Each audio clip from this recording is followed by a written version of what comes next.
Agents, we just had a weekly reset and I'm gonna show you what kicks ass and what kicks rocks. I'll be dropping a few build ideas along the way, so be sure to watch to the end for my recommended buys. Now let's do this.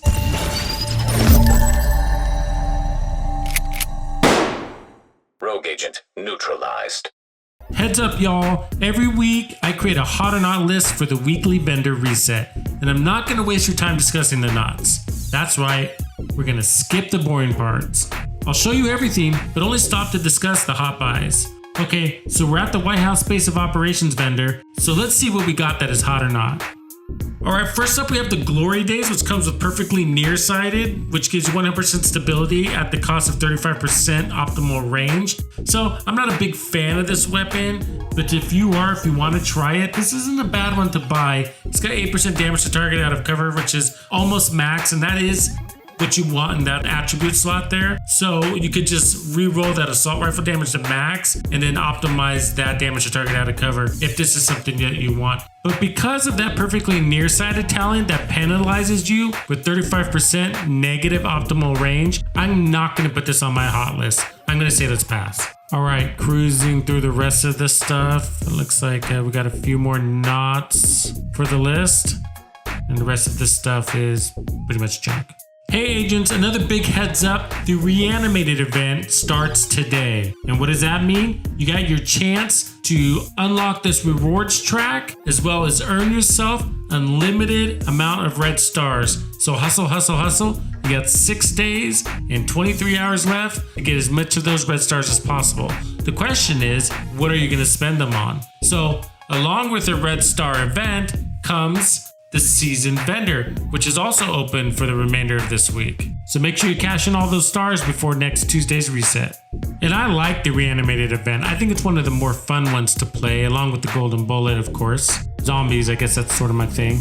All right, we're at the clan vendor, and first off, we got the Mozambique special, which comes with perfect bread basket on it. And although this one looks nice at the surface, I'm not actually a fan of having health damage on a pistol. I'd rather have damage to target out of cover or headshot damage there. Anyways, this is gonna be a pass. Let's see if we have anything else that might be good here. A lot of this stuff is junk. This Y'all Gear mask is definitely gonna make the list. Now it doesn't look like it's a great mask because it's got these 3/4 rolls and one of those being health. I would definitely roll that off, probably for another hazard protection. Skill haste, I don't know, it depends on what you're gonna use this mask for. But what I recommend you do, if you're not a big DZ player and you don't have a lot of Y'all Gear in your stash, then what I recommend you do, here's a pro tip guys, pro tip. What I recommend you do is buy a ton of these Y'all Gear masks, a bunch of them, and then deconstruct them for the weaves, the components. Basically, you want to build up the inventory of your Y'all Gear resources. This way, you can craft Y'all Gear when you need to. And for you new players out there, if you didn't catch what I said, Y'all Gear is a Dark Zone exclusive brand. So you can only get Y'all Gear in the Dark Zone. Now from time to time, you'll see it being sold at particular vendors like the clan vendor, as well as those DZ vendors. And that's all pretty rare, so you know. Okay, we're over here at the theater settlement, and the first thing we have on the list is the Fox's Prayer Overlord named knee pads that come with 8% damage to target out of cover. This is arguably the best in slot knee pads for DPS builds. That 8% damage to target out of cover is multiplicative, and that means a lot when it comes to damage. If you're new to the game, then I say buy these and equip them. So yes, they're gonna be on my list for the newbies out there. From there, I recommend you reroll that explosive resistance into something like crit chance or crit damage. Then optimize that weapon damage if you like, but you're better off farming targeted loot for knee pads and saving yourself on those optimization resources. The Fox's Prayer knee pads aren't that difficult to get, so just farm for them. Okay, first up at the campus settlement is the Night Watcher mask, which is the named Gilligard mask. Okay, so this comes with 100% scanner pulse haste, which is a very unique attribute. You're not going to find that on any other gear piece in the game. Now this one isn't that bad. What I would actually do, I recommend you reroll that headshot damage into something else. That will keep the mask flexible for multiple builds, because then you can change it to whatever you need it to be. And then from there, you can optimize that armor to max, or just hold out until you get a better drop. which isn't a bad thing to do since Gila Guard gives you 5% of your total armor. Now, this mask pairs up nicely with the Spotter chest talent, which gives you 15% amplified damage to pulsed enemies. Last week, we saw a Gila Guard chest piece with crit chance and spotter for sale at the base of operations at the White House. So if you purchase that, you could pair it up with this Night Watcher mask and you got some nice synergy going. Now all you need is that third Gila Guard piece. That'll give you that 1% armor regen. Throw on Murakami Emperor's Guard knee pads and you got yourself a really nice build going. Okay, here we are at the DZ West vendor, and first on the list is the Harmony, which gives us perfectly in sync. Now the talent is great, the weapon is awesome, except this particular one for sale is just not worth the 152 DZ credits that you have to spend on it. I mean, it's just not that fantastic of a gun to spend all those resources to get it to where it needs to be. I mean, you're gonna need a better attribute there, and you're gonna have to max out that crit damage, as well as the rifle damage, on top of what you spend to purchase it. So it's just really not that good of a buy. You're better off getting a named cache to give you a nice drop, or hoping to get the test subject in the open world. And again, unless these other items are extremely rare, I'm just not going to recommend that you spend DZ resources to purchase something you can get in the open world. Okay, here we are at DZ South, and first on the list is the Point Man, the named Gila Guard chest piece that comes with Perfect Vanguard, which is an amazing chest talent for tank builds. Great multiplayer chest talent.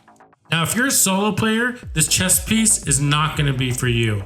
But if you play in group, legendary, or raids, then this is an awesome chest piece for those tank builds. However, it's not that great of a purchase, and the reason why is because it's got a mediocre status effects roll there, as well as a low armor roll.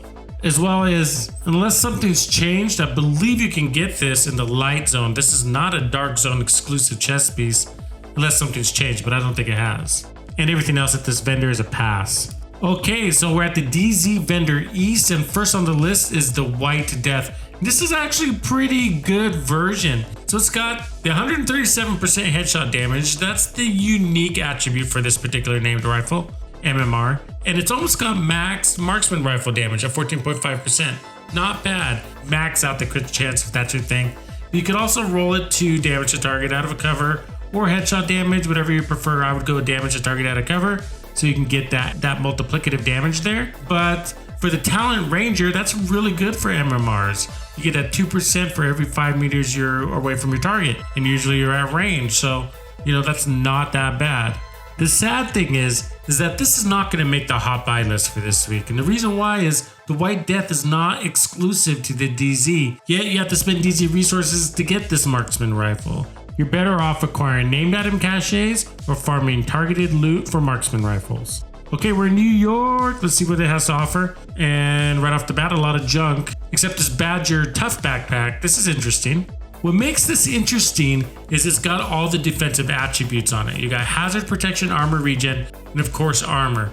And on top of that, you're getting 10% shotgun damage. And every time you get a kill, Unstoppable Force is making you just a little bit more powerful, right? Which is really handy for an all blue tank build. Now, don't be afraid to apply a lot of blue and yellow attributes to a shotgun build, because the base weapon damage on shotguns is already really high, so you have some room to pump on a lot of defense. And we saw that Gila Guard Point Man chest piece with Perfect Vanguard on it. This would actually pair up really nicely with that and the Striker Shield. Also try pairing this up with the Ridgeway's Pride chest piece for more armor regen. Okay, here's the other vendor in New York, and a lot of the stuff is no good, but this Rnk Backpack is actually pretty interesting. See, it has that Shock and Awe, which is applying the status effects, gives you an additional 20% skill damage and repair for 20 seconds. That's great. And it's already got skill damage on it and crit damage. I actually wouldn't change any of that. Maybe just max it all the way up. And then what I would do is probably put the Ridgeway's Pride chest piece that would proc that Shock and Awe, as well as give you that armor regen. Now Rnk is giving you incoming repairs, so I'd probably actually put a repair skills mod on there, and then run Survivalist for double heals using the Mender Seeker and the Fixer Drone.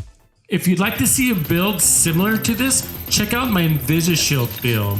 It uses a stacked defensive system to basically make you invincible. It's one of my favorite builds. Until next time, Tux out.